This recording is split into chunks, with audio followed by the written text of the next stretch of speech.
Казвам се Благовеста Георгиева и в момента заемам позиция менеджер верига доставки в Бадер, България. Какъв е предишният ви опит? Завършила съм биотехнологии в Бургаския химико-технологичен университет, но след това всъщност поех в доста по-различна посока и винаги съм се занимавала с логистика и продажби, като съм работила в тази сфера, както в България, така и в Великобритания.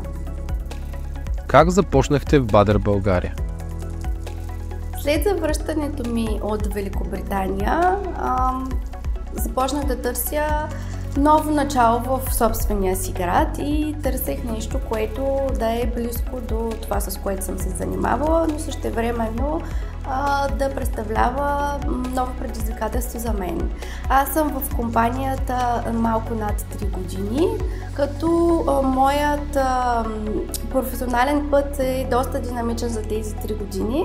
Стартирах на позиция специалист по производствено планиране, като след около 7 месеца заех позицията ръководител производствено планиране.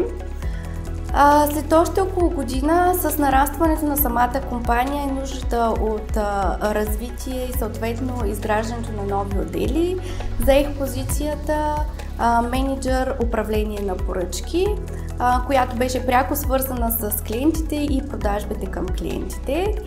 И след още една година, т.е. в началото на тази година, господин Чорбаджиев и господин Пенев ми предложиха следващото стъпало в моята кариера и то е да заема позицията менеджер верига доставки.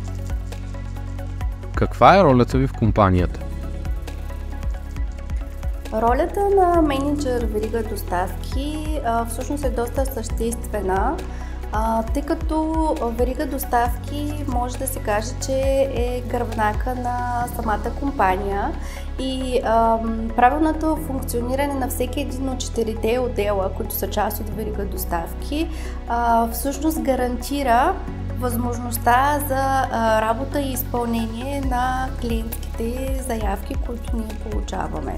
Какви са целите пред вас в Бадер, България?